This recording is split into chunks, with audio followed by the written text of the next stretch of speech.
Knife dope. More dope. Come and get your fix. What's up, fuckers? Your boy's back with a fresh batch of dope. KnifeDope. That's right, people. The hits don't stop. Join me together as we bid farewell to this beauty. Now, don't fret, people. Do not fret. Granted, this has been my favorite knife in the collection, going on 2 years. You guys have seen her. You know her name. This is my McNeese Mac 2 3.5 rendition, fully customized, custom regrind by BGM, jig titanium scales, MXG gear deep carry pocket clip. You name it, she's seen it, she's done it. Now, you're probably wondering what the hell's wrong with me. There was only probably 1 or 2 instances that I would that I'd even consider kicking this down the road, and we have met the criteria for such a transaction or such an event to take place. Now, I would love to tell you what's going on, but you're just going to have to wait and see. But rest assured, this was not an easy decision, but all good things come to an end. But that's not what we're here to talk about, people. Not at all. We've got 3 knives we're going to be taking a look at today. 2 of them from Vosteed and 1 of them coming from Giant Mouse. And so without further ado, let's get to the dope. We're going to hit this ace first. Then we're going to jump on this on those 2 Vosteeds. Now, a couple of other things that kind of made it easier for me to bid farewell to this gal is I've got a few other knives that kind of basically mimic what it is I enjoy, about this knife. The exception being American made, of course. One of the things I love about this is American made manufacturing at its finest. So, there's that, which I have not mimicked yet. But these 2 knives give me very similar function and ergos. And number 1 is going to be this Chavez Redención Street. Similar blade stock thickness. This has a dual grind. We got a nice hollow here on your main, flat at the tip. Of course, these are actually OEM by Reich. So, it is a overseas knife. And then I've got this beauty, which I think closely resembles it even more than the Chavez. This is my Spyderco Switch Bowie, manufactured in Taiwan. We've got full flat grind, crown spine, but you can see here we've got similar blade geometry. So because of that, that's also 2 other reasons why I felt it was okay to move this girl along. All right, people, let's get to it. Now, I've actually started to become a pretty big fan of Ace and Giant Mouse. More so the GM side of things. This is coming from the Ace side, and this is the Ater. Now, if you're not familiar with Giant Mouse and Ace, that is actually the brainchild of the 2 legendary Danish designers, knife makers, Mr. Jens Anzo and Jesper Voxnes. Love pretty much everything they do. And let's talk about the naming. They actually, I really respect their philosophy when it comes to naming knives. They're not just throwing any name out there to appease the people. They actually have purpose behind their names. There's always a little bit of a backstory, and there's nothing different with this one. The Ater is actually named after the Ater Bar and Lounge or Bar Club, some type of shit like that. It is their favorite bar in Nuremberg, Germany. So that's how we got that. These come in at $285. They are manufactured in Maniago, Italy. And if you don't know, those Italians can make a goddamn knife. Now, their heat treat, on the other hand, soft as baby shit, allegedly. But we got single form of deployment, which is this wonderful teardrop shaped cutout. Okay, not bad. D10's medium. 6.8 inches, so we've got a nice medium size knife. 2.8 inches is in this wonderful clip point blade. We're rocking L Max for the steel. We've got a nice satin finish. I'm going to call this like a clip point with a little bit of harpoon vibes. We've got a nicely crowned spine, a little bit of strategic jimping placed down about the midway point on the spine. Nice full flat grind as well. Now this is a nested liner lock. So we've got titanium scales that are slightly contoured and wonderfully milled, both sides of the knife. Wire pocket clip is right or left hand tip up. Now this is riding on cage bearings, ceramic detent. Now the one thing I do not like about the Ace line on their liner lock specifically is their location for that lock bar. When it comes to disengaging, unlike a traditional liner lock, at least the ones that I've had in my collection, for some reason, all of their liner locks, you kind of got to go up top left corner to disengage. So because of that, you don't get that that satisfying, straight drop action, because normally you would just go right across. And then they always seem to not give us enough room for the disengagement. So the disengagement on this isn't as enjoyable as I'd like, but nonetheless, I think it's a great knife. We've got a nice brass backspacer. Definitely could have did without that lanyard hole for those weirdos, but it is what it is. 4.2 ounces is the weight. We've got 137 thousandths blade stock thickness. Add that up with that full flat grind, and what do you got? You guessed it, another slicey hoe. Now let's go ahead and put up a couple of knives for some size comparison on this one. Basically, a little bit of knife flexing. You know how the fuck we do. Gotta roll with America first. We're gonna go like this. The Koenig Mini Aries, now rocking that flipper delete. Next up, the only GM knife in my collection, and it's one of my favorites, and that's going to be the GM11. So there you see the Atelier up against that.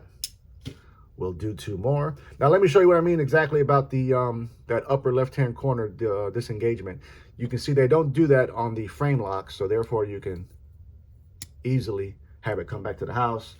So maybe it's just something that they do on their liner locks, but I really wish they would address that. Last two on this one. Let's keep it in the family. We're gonna go with the iconic Urban EDC F5.5, baby. Last up, another Ace offering. We're gonna go with the Ace Nazca. So here you see the Atelier up against those. I think by far this is quite possibly my favorite Ace knife. If you don't know, Giant Mouse has two lines. They have the Ace line, which is more of the more budgety, the more mass-produced knives. And then they have the GM line, which is the annual releases, which are limited in numbers and higher quality. But nonetheless, this is impressive. I like it, the Ace Atelier. Okay, next up, we've got one of two coming from Vosteed. Now, this is one that I feel is their flagship model. And this is actually one that I had wanted to get. They are in stock as of this moment, but I am passing on adding it to the collection. This is the Nightshade. Now, I don't know if Vosteed knows this or not, or how y'all feel about it, but I do think this is their flagship model. This is the knife model that I feel, introduced Vosteed to the world. I think it's their best model. This version comes in at $135, and it is, quote unquote, the premium rendition of this model. We've got titanium bolsters. We've got a different blade steel as well, multiple forms of deployment. We've got that teardrop cutout as well as this flipper tab. Flipper tab is tuned to perfection. We've got a shilling cutter, otherwise known as a kukri. L-Max is the blade steel on this one. We've got 3.26 inches of it. Crown spine, full flat grind. Just such a fantastic work knife. Now, a couple of things I'm not really happy about with this knife. I dig the whole titanium bolsters, like that was a great touch. But then they went ahead and shit the bed by giving us full stainless steel liners. Just kind of defeats the purpose of the titanium, in my opinion. I would have loved for them to have given us titanium liners. Granted, it would have been more money, but I'd have been okay with that. This knife is known for its legendary ergos and its blade setup. Your tip is constantly pointing down at the material. That low tip is going to do great for your utility cuts. We've got 118 thousandths for your blade stock thickness, 7.4 inches overall length. I could have actually did without the flipper on this. I kind of don't like the idea that they're giving us two forms of deployment. Take the flipper off and I'm all on board.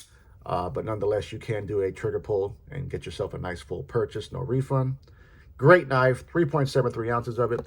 I think that they should actually give us a version of this knife with their top liner lock. But who am I, I'm just a man who loves knives. Now let's go ahead and put some comparisons up for this hoe. Let's go with the Spyderco Pical.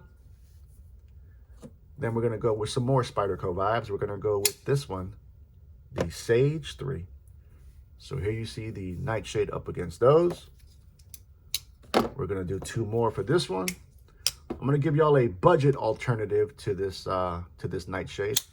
One that is not spoken enough about. I think this was a great offering last year from Petrified Fish, and that is the Scalar. So there you see that. Last but certainly not least, we've got a Devo sighting. And we're going to go with the Stout version 2. Don't get it fucked up. So there you see the Nightshade up against those. You know, I don't know. I wonder how y'all feel. Do y'all agree with me as far as this Nightshade being their flagship model? You know, if you disagree, let me know what you think in the comments. But this is the Nightshade. Okay, last one for today is another Vosteed. Now this is one of their newer releases. As a matter of fact, pretty goddamn new. I just got it on Monday. The reason why I'm not getting to it till today is when I unboxed this at the house, I wasn't sure how I felt about it. I was really down on it initially. Decided to carry it for a couple of days. And my feelings have changed slightly, you know. Definitely feel a lot better than I initially did on it. And we're going to go over all that here. This is the Hedgehog.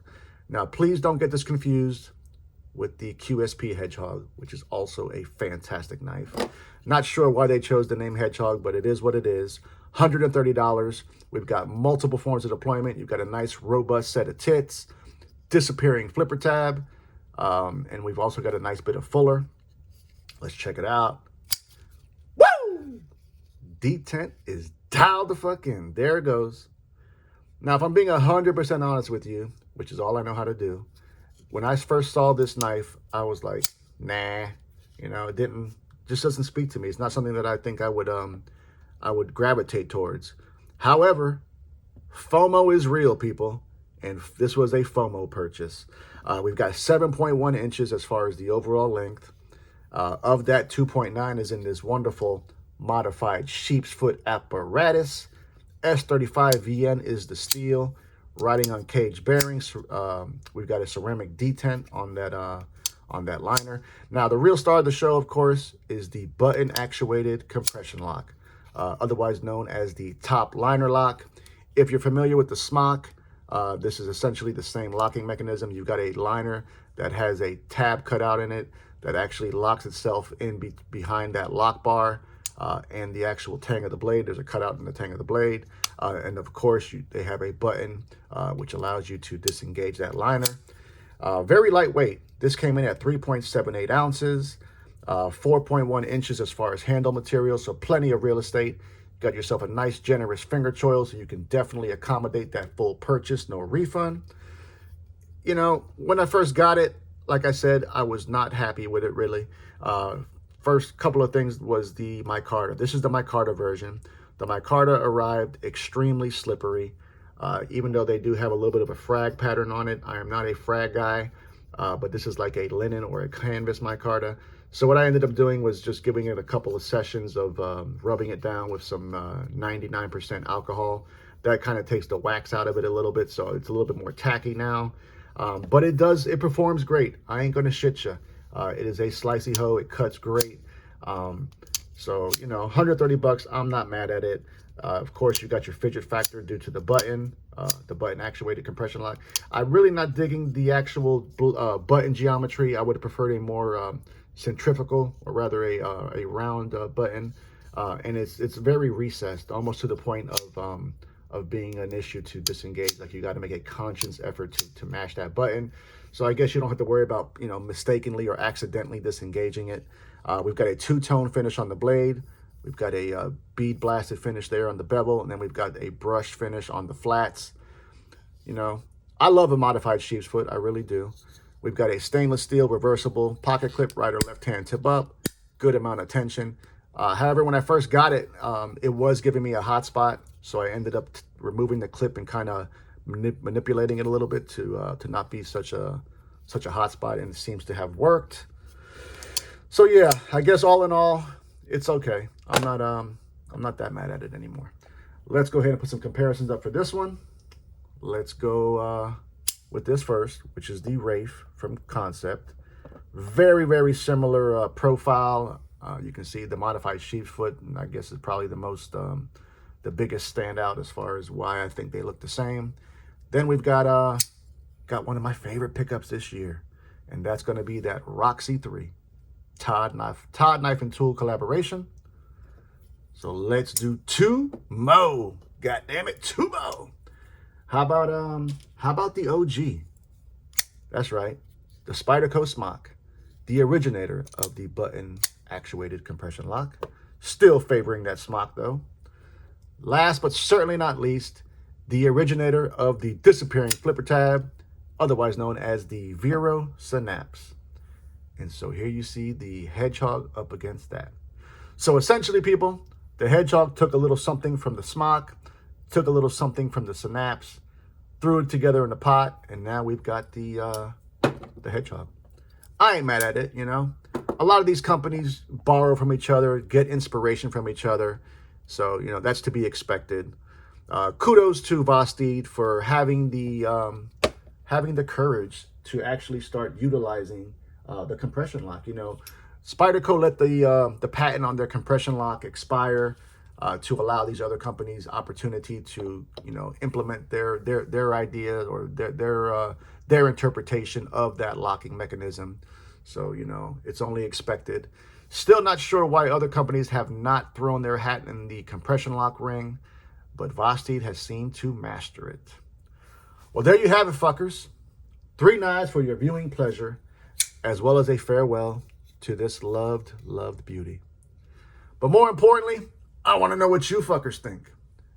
Tell me all about it. Love you, mean it. Until the next time. Cut something. Cut someone. Just don't cut yourself. Stay dangerous, fuckers.